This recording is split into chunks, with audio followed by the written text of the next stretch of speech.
Kadang dalam hidup ini Allah buat sesuatu terjadi pada diri kita supaya kita hanya bersandar pada Allah. Mana contoh? Musa alaihissalam. Musa hidup dia bukan main-main. Musa punya bapa ayah Fir'aun. Ayah kamu siapa? Tu orang kaya. Ayah kamu siapa? Tu orang ada kuasa. Musa, ayah kamu siapa? Fir'aun. Ayah Musa alaihissalam. Mak dia pula Asyah. Sebab dia budak yang dihanyutkan dalam boks kayu di sungai Nil. Dan Asyah lama merindukan seorang anak. Hidup dia selesa. Hidup dalam istana, tak pernah susah. Ayah Raja Fir'aun, bunda pula perempuan yang baik. Tapi Allah ingin supaya dia jangan bergantung kepada manusia. Macam mana cara Allah nak keluarkan Musa daripada istana Fir'aun? Maka Allah buat suatu cerita. Ada dua orang yang sedang berkelahi, bertikai, berkonflik antara bangsa Mesir dengan bangsa Israel, berkelahi. Maka pada masa itu datang Musa nak melerai dia. Janganlah kamu berkelahi, janganlah kamu bertinju. Maka masa itu orang ni degil, tak nak berhenti. Musa pun terlanjur pukul, mati. Jadi Allah membuat itu. Fawakazahu Musa. Musa pun meninju dia dan orang ni mati. Musa pun takut, dia pun berlarikan diri, bersandar sebatang pokok kayu. Masa Nabi Muhammad SAW Isra Mi'raj, Nabi tengok ada pokok kayu hijau kat bawah. Nabi tanya Jibril, ya, itu pokok kayu hijau apa? Disitulah dulu Musa bersandar, manakala dia tak ada tempat berpegang. Ayah hilang, mak tak ada, istana dah tinggal, manusia tak ada yang dikenal. Kadang dalam hidup ni begitu. Allah buat kita hilang pegangan supaya apa? Supaya kita hanya bergantung kepada tali Allah bihablillah. Makanya jangan suuzon pada Allah. Puan mungkin sekarang bergantung pada suami, tak lama selepas tu mati laki. Kenapa laki aku yang mati? Kenapa tak laki dia? Aku sembahyang, aku baca Quran, aku baca Yasin, aku ikut tazkirah. Husnuzon pada Allah. Inna husni zanni abdi bi. Aku menurut prasangka hambaku padaku. Mungkin Allah ingin supaya kita hanya bergantung kepada Allah semata. La haula wala quwata illa billah. Makanya perempuan yang tabah, dia tak menangis. Mati laki dia tak ada nangis. Awak tak menangis? Tak, saya bergantung pada Allah. Kenapa tak menangis? Memang saya lama dah tunggu. Sebab laki itu tak elok, jahat, tak sembahyang. Oleh sebab itu maka kita husnuzan pada Allah. Anak ada, bini ada, unta ada, kebun ada, berpegang kepada makhluk. Allah uji, Allah matikan anak, dia tetap berpegang. Allah buat unta, lembu mati, kambing mati, tetap. Allah buat pula kebun-kebun yang hijau, menguning, layu, mati, kering, tetap juga. Tinggal seorang saja yang tempat dia bersama, rahmah. Maka disebut dalam doa orang menikah, Allahumma arham bainahuma kama rahimta baina ayyuba wa rahmah. Ya Allah, buatlah mereka berdua berkasih sayang sebagaimana berkasih sayangnya Ayyub dan Siti Rahmah. Rahmah setia. Harta tak ada, anak mati, kambing mati, tanaman kering, tetap cinta kepada Ayyub. Sampai masa ujian, di bawah ujian, jatuh serendah-rendahnya dari kaya raya, hilang semuanya, datang penyakit kulit, berulat daging, tetap juga. Namun meminta kepada Allah tidak, malu dia. Ayub tak ada minta pada Allah, ya Allah, dulu aku elok, rezeki banyak, ini kenapa anak mati, tanaman mati, kering, onta mati, datang pula penyakit kulit, salah aku apa? Ada Ayub marah kepada Allah. Sampai akhirnya Rahmah tak tahan. Apa kata isteri Ayub? Berdoalah pada Allah Ayub, mengadulah pada Allah. Apa kata Ayub? Rabbi anni massani ad-dur wa anta arhamur rahimin. Rabbi, ya Allah, anni, sesungguhnya aku, massani ad-dur, terkena penyakit, wa anta arhamur rahimin, engkau maha sayang di antara yang penyayang. Tak ada dia mengadu, dia tak ada minta, dia hanya bercakap saja, ya Allah, aku kena penyakit. Tak ada dia minta, ya Allah, sehatkanlah aku dah tak tahan lagi dah. Dia hanya berkata, aku kena penyakit dan engkau maha sayang di antara yang sayang. Maka saat itu apa kata Allah? Urkut birijlika, tumit engkau pijakkan ke tanah, keluarlah air memancar, mughtasalun baridun, air yang sejuk, dia mandi sehat walafiat. Dibalikkan Allah lagi semua yang hilang. Bersandar, berpegang kepada Allah, tak ada jalan lain. Hablum minallah. Faqsusil qasasah, ceritakan kisah-kisah itu hai Muhammad sallallahu alaihi wasallam. Ceritakan kisah-kisah itu wahai Abdul Somad, supaya apa? La'allahum yatafakkarun, supaya manusia ini berfikir, jangan dia sangka dia saja yang diuji Allah, bahawa nabi-nabi dulu pun ujian hidupnya luar biasa. Mereka luar biasa. Kalau Ustaz Abdul Somad biasa di luar, di Sumatera, di Kalimantan, di Sulawesi, di Papua, saya bagi tazkirah di luar. Orang dalam masjid, saya di luar, di Padang tanah. Di Malaysia, alhamdulillah di dalam. Berpegang kepada Allah Subhanahu wa taala. Datang risau susah hati, kemana risau hati nak dialamatkan? Ambil air sembahyang, menghadap kepada Allah, angkat dua tangan, Allahu Akbar. Kadang ada orang ini, dia nampak kita tenang, macam tak ada masalah dalam hidup, tapi dia tak sembahyang, dia tak baca Quran, dia tak berzikir. Kenapa dia tenang? Rupa dadah. Patutlah tenang, nak gila dah. Tidak ada jalan lain. Sebenarnya orang yang minum khamar tu yang nak dia cari apa? Ketenangan. Orang yang pakai dadah tu sebenarnya yang nak dia cari apa? Ketenangan. Orang yang makan itu ini sebenarnya ketenangan. Maka ketenangan semua ini palsu. Ketenangan ini tidak ada yang betul. Saya sampai office pukul 7. Biasa office cepat hari itu saya sampai. Ada seorang kaki tangan, Ustaz Somad cepat sampai. Ya, ada yang saya nak tanya pada Ustaz. Sebenarnya lama saya dah nak tanya, cuma malu di majlis. Ini kita tak ada orang lain, saya nak tanya. Apa? Saya kalau dengar lagu dangdut tenang hati saya. Kata saya, ini tak betul. Ketenangan yang betul adalah tenang masa berzikir, tenang masa berselawat.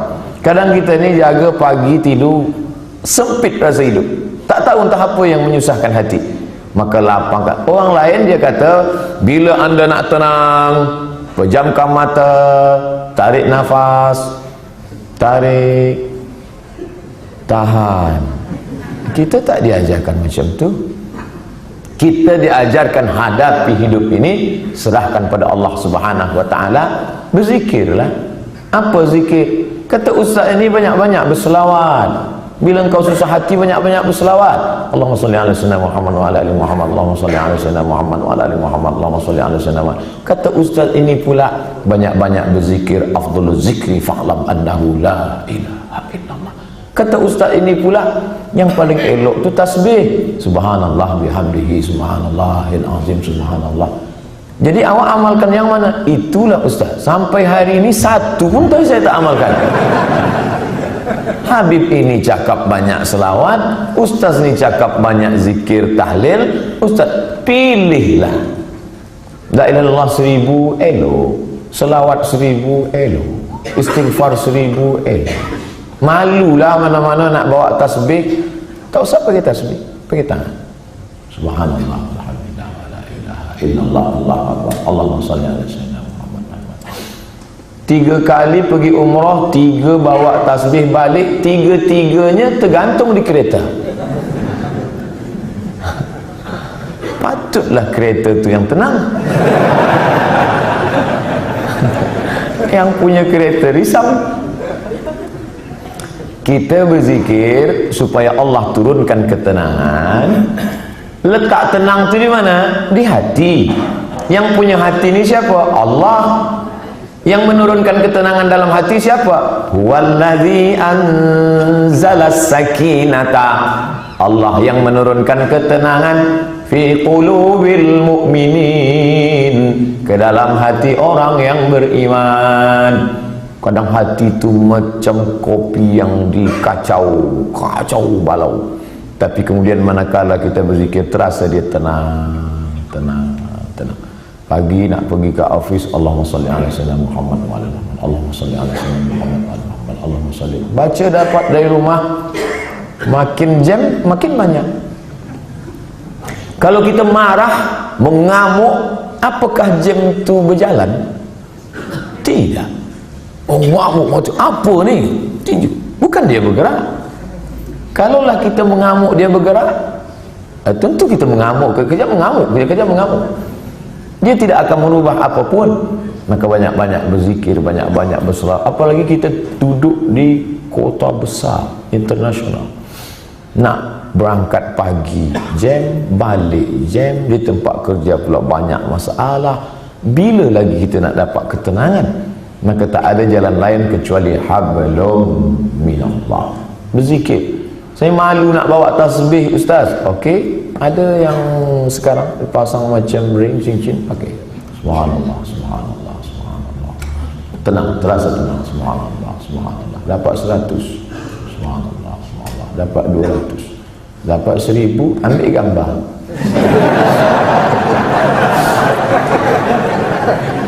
Langsung upload. Alhamdulillah dah 1000 pagi ni. Bukan itu. Kita ni beramal bukan nak tunjuk pada orang. Kita beramal untuk kita dengan Allah. Itulah yang disebut dengan hablum minallah. Merasa sunyi di tengah keramaian. Ini ramai, banyak orang, tapi kita merasa sunyi sebab kita berdua sahaja dengan Allah. Manakala kita sendiri, sunyi. Dalam kereta sunyi, tak ada orang, tapi kita pun merasa ramai. Saya Ustaz, walaupun saya balik dari office sendiri, seorang saja, tapi saya merasa ramai. Dengan siapa? Ada Michael Jackson, ada Bryan Adams. Bukan dengan dia, tapi kita bersama dengan Allah. Hablum minallah. Kira-kira orang-orang soleh itu apakah tak ada takut dalam hatinya? Sahabat-sahabat Nabi itu apakah tak ada risau dalam hati dia? Abu Bakar Siddiq bukan tangguh, dekat dengan Nabi SAW, berdua. Orang pertama masuk Islam lelaki Abu Bakar, perempuan Khadijah, budak kecil Sayyidina Ali, hamba sahaya. Ini orang paling dekat dengan Nabi. Tapi manakala dia berada di Jabal Thur dan dia tengok kaki orang kafir Quraisy, sikit lagi nak tangkap dia. Kaki dah nampak. Dan orang kafir Quraisy maaf cakap, terkencing. Dia kepala dia tengok ke atas, tengok. Maka tak nampak. Andai dia tengok ke bawah, dia nampak Abu Bakar di bawah. Waktu itu Abu Bakar dah takut. Apa kata Nabi SAW? La tahzan, innallaha ma'ana. La tahzan, jangan cemas, jangan takut, jangan sedih. La tahzan, don't be sad. Itulah yang jadi buku bestseller yang ditulis oleh Aid Al-Qarni dalam banyak bahasa, termasuk bahasa Melayu, bahasa Indonesia, ditulis asli original bahasa Arab. Jangan takut wahai Abu Bakar. Apa pelajaran yang dapat kita ambil daripada perjalanan Rasulullah SAW ini? Bahwa orang selevel Abu Bakar pun yang dijamin masuk surga, tetap dalam hatinya ada rasa takut, ada rasa cemas, ada rasa sedih, ada susah hati. Jadi kalau ada orang Aku selepas banyak berzikir ni memang tak ada takut lah. Awak tak usahlah dusta.